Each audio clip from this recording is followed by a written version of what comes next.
سلام و وقت بخیر به همه کنکوریای عزیز و دوست داشتنی. من اینجا هستم که راه کنکور رو برای شما آسان تر بکنم.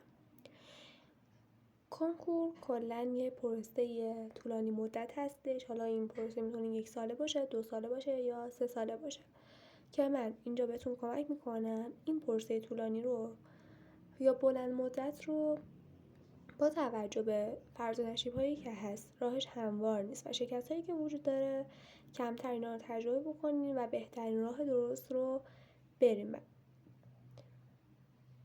اول از همه توی مسیر کنکور خیلی مهمه که خودتون رو بشناسین، یعنی اینکه روحیاتتون چطوریه، نقاط قوتتون چیه، نقاط ضعفتون چیه، چه از لحاظ شخصیتی و چه از لحاظ درسی.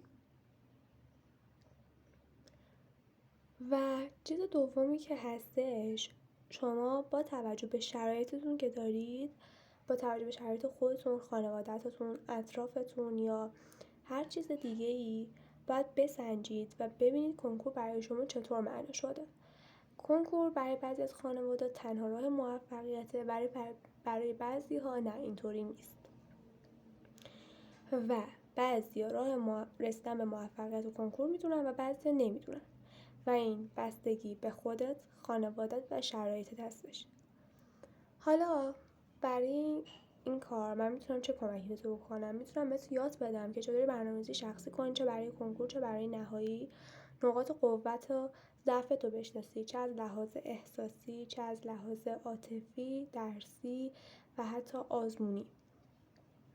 و میتونم بهت کمک بکنم که چطوری آزمون بدی، نقاط قوت و ضعفت رو توی آزمون پیدا بکنی، چطوری استرس رو کنترل بکنی، چطوری خودت رو با شرایط وقف بدی، چطوری پیشروی بکنی و هر چیز دیگه که برای کنکور مهمه.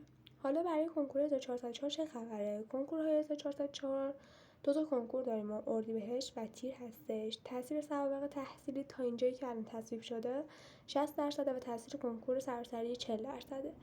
اعتبار تراز تا 2 ساله. برگزاری کنکور فرهنگی فقط در نوبت دوم هستش.